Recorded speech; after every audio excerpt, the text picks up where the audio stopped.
니무롯은 아내 세미라미스와 아들 담무스를 두고 있었고 온갖 악행과 사탄 숭배를 자행하였습니다. 니무롯이 죽었을 때 그의 몸은 여러 조각으로 잘려져 여러 지역으로 보내졌습니다. 그의 아내 세미라미스는 니무롯이 태양신이 되었고 아들 담무스로 환생하였다고 주장하였습니다. 니무롯이 태양신이 되었기 때문에 불과 촛불이 그를 기념하기 위해 사용되었습니다. 니무롯을 나타내는 다른 상징물로는 태양, 물고기, 나무, 기둥 등이 있습니다. 또한 세미라미스는 담무스가 초자연적인 힘에 의해 잉태된 구원자라고 했고 자기 스스로도 경배의 대상이 되었습니다. 바빌론 지역에 흔히 있는 모자상은 여신 세미라미스가 자기 아들 담무스를 안고 있는 모습을 볼 수 있습니다. 그런데 이러한 바빌론 풍습은 세계 곳곳에 퍼져나가 여러 곳에서 모자상이 발견됩니다. 중국 사람들은 아기를 팔에 안은 여신을 식모 즉 거룩한 어머니라고 부릅니다. 독일 사람들은 팔로 아기를 안은 처녀 헤르타를 숭배했습니다. 인도에서도 크리시나 아기를 안은 어미 데바키를 숭배했습니다. 이집트의 여신 이시스는 이집트 최고의 신 호루스를 안고 있습니다. 이스라엘 민족도 이방의 여신을 숭배해 예레미야서에 보면 하늘 여왕에게 분양했다고 나옵니다. 예레미야 44장 17절에서 19절에 보면 세미라미스와 담무스의 이야기를 살펴보면 니무롯에게는 세미라미스라는 부인이 있었는데 이 사람은 원래 니무롯의 아버지 구스의 부인이었다가 구스가 죽은 이후에 니무롯의 아내가 되었습니다. 니무롯이 죽은 이후에 그의 부인 세미라미스는 담무스라는 아들을 낳았는데 이것은 메시아가 여자의 후손으로 올 것이라는 하나님께서 아담과 하와에게 주신 약속을 악용해서 하나님의 약속의 성취로 담무스가 구세주라고 사람들을 현혹했습니다. 이때 세미라미스는 니무롯과 자신의 아들인 담무스를 위대한 영웅이며 큰 용사인 니무롯이 환생한 태양신이라고 사람들을 속였습니다. 이 일로 인해서 니무롯은 태양신, 세미라미스는 달의 여신, 담무스는 생산의 신으로 바벨론 종교가 형성되게 됩니다. 이런 세미라미스는 기독교에게 종교적으로 모형이 되었습니다. 세미라미스는 신전 안에서 피를 바치는 제사를 드리게 했으며 신전 안에서 음행과 매춘 행위도 행하게 했습니다.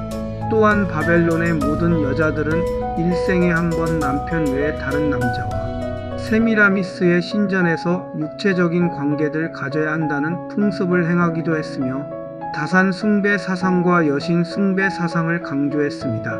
니무롯의 부인 자칭 달의 여신 세미라미스는 수메르 지역에서는 달의 여신 난나, 페니키아에서는 아스타드, 이집트에서는 이시스, 그리스에서는 아프로디테, 소아시아에서는 아르테미스, 에베소에서는 아데미, 이탈리아에서는 비너스, 아시리아에서는 이시타르, 히브리 사람들은 아세라, 인도에서는 칼리, 이탈리아에서는 마돈나라고 불렸습니다.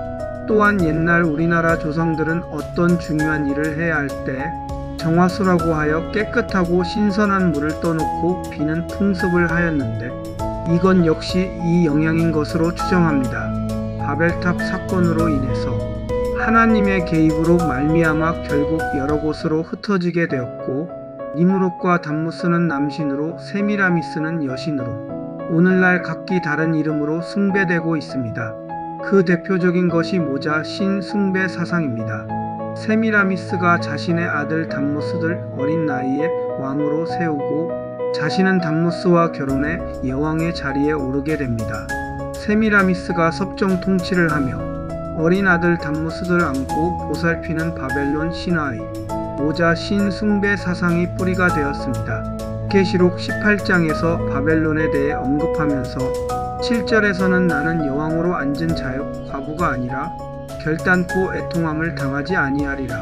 이러한 바벨론 종교의 모자 신 숭배 사상이 이집트로 넘어가 이집트의 신화가 되었고 또한 로마 시대에는 미트라교라는 종교의 이름으로 자리 잡게 되었었는데 미트라교는 BC 1세기 이전에 그리스도교가 유럽에 도달하기 이전에 로마 제국에 널리 퍼져 있던 종교였습니다.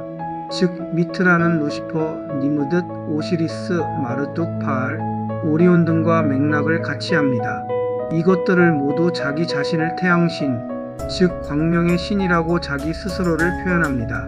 기독교를 정치적 배경으로 국교로 인정한 로마 콘스탄티누스 황제는 태양신 숭배자였으며 자신의 왕권 강화를 위해 기독교를 로마의 국교로 인정한 것이었습니다.